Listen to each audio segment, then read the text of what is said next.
आज मैं कक्षा 10 में हिंदी विषय में क्षितिज पाठ्य पुस्तक से गद्य में पाठ 10 नेताजी का चश्मा पढ़ाने जा रही हूँ, जिसके लेखक स्वयं प्रकाश हैं, जो प्रसिद्ध रचनाकार हैं, कहानीकार हैं। इनका जन्म 1947 में इंदौर एमपी में हुआ था। इन्होंने जो कहानी लिखी है नेताजी का चश्मा, इसमें नेताजी के नाम से ही सुभाष चंद्र बोस की छवि हमारे मन में उभर कर आती है। सुभाष चंद्र बोस, जिन्होंने आजाद हिंद फौज 1942 में गठन किया था, ये वही सुभाष चंद्र बोस हैं जिन्होंने आजादी के आंदोलन में अपनी छवि एक अलग प्रकार की ही उपस्थित की थी। इनका जन्म 23 जनवरी 1897 ईस्वी में कटक उड़ीसा में हुआ था। इनकी मृत्यु 18 अगस्त 1945 में हुआ। इनकी माता का नाम प्रभावती और पिता का नाम जानकीनाथ था। इस पाठ में नेताजी का चश्मा में मूल रूप से देश प्रेम, राष्ट्रभक्ति, राष्ट्र सेवा और महापुरुषों के प्रति सम्मान की बात कही गई है। इस कहानी में स्वयं प्रकाश ने ये बताने का प्रयत्न किया है कि देश प्रेम की भावना ये किसी विशेष विभाग, किसी विशेष व्यक्ति, किसी विशेष नेता के अंदर ही सिमट के नहीं रह गई है। ये जो है गरीब व्यक्तियों में भी देखी जा सकती है, बच्चों में भी देखी जा सकती है, और इस कहानी के द्वारा इस भावना को उपस्थित करने का प्रयत्न किया गया। देखो, ये कहानी जो है सबसे पहले एक कस्बे से शुरू होती है। एक कस्बा है जहाँ पे ये बहुत बड़ा नहीं है, छोटा सा कस्बा है। इसमें एक लड़कों का स्कूल है, एक लड़कियों का स्कूल है, एक सीमेंट का कारखाना है, तो ओपन थिएटर है।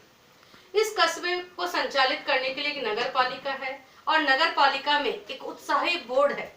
उत्साही बोर्ड इसलिए क्योंकि इसके जो प्रशासनिक अधिकारी हैं वो बढ़ चढ़कर काम करने में प्रयत्न करते रहते हैं, और इन उत्साही बोर्ड के जो प्रतिनिधि हैं वो इस कस्बे में कवि सम्मेलन, नई सड़कें बनाना या पक्की सड़कें बनाने का काम करते रहते हैं, या फिर कबूतरों के लिए छतरी बनवाते हैं।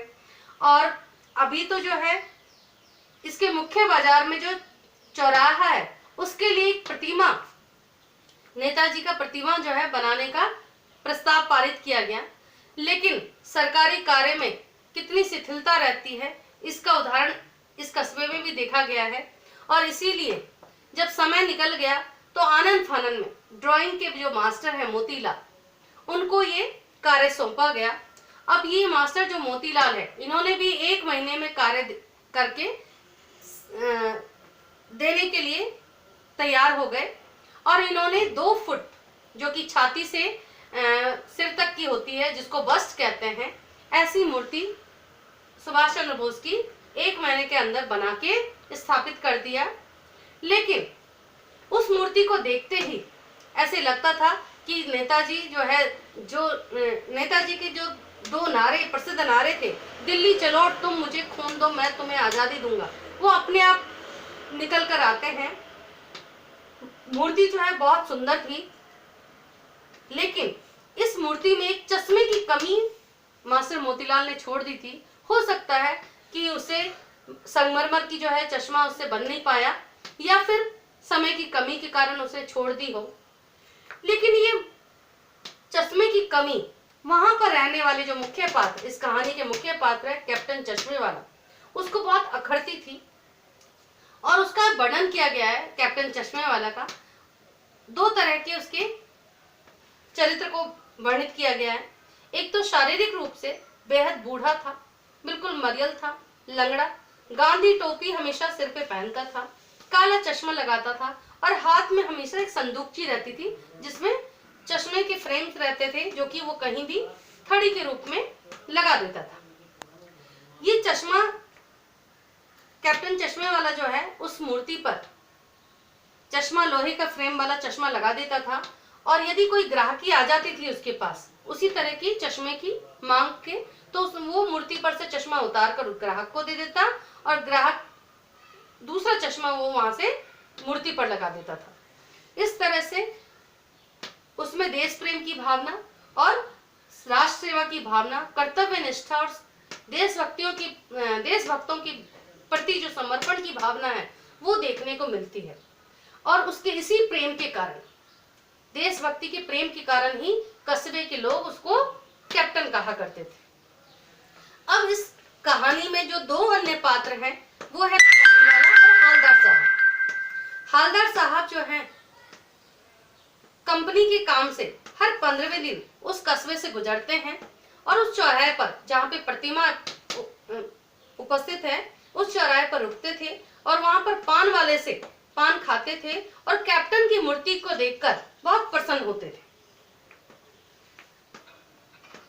एक बार जिज्ञासावश उन्होंने पान वाले से पूछ लिया, जब उन्होंने देखा कि इस मूर्ति पर जो है चश्मा बदल जाता है तो उन्होंने पान वाले से पूछ लिया कि इस मूर्ति पर जो चश्मा बदलता है वो कौन है। तो पान वाले ने, जो कि दिखने में बिल्कुल काला था, बहुत मोटा था, लेकिन खुश मिजाज रहता था, उसकी बहुत बड़ी हुई तोंद थी और उसके बोलने या हंसने पर वो तोंद बिल्कुल थिरकने लग जाता था।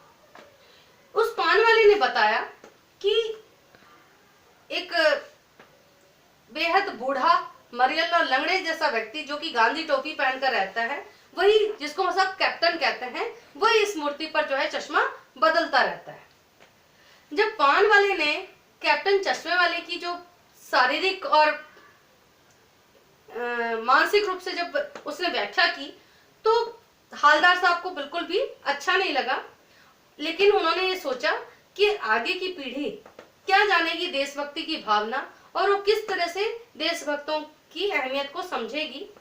लेकिन जब कैप्टन साहब 2 साल तक उन्होंने यही देखते रहे, अब एक दिन जब वो आए तो उन्होंने देखा कि उस मूर्ति पर जो है बस्ट जो थी उस मूर्ति पर चश्मा नहीं था।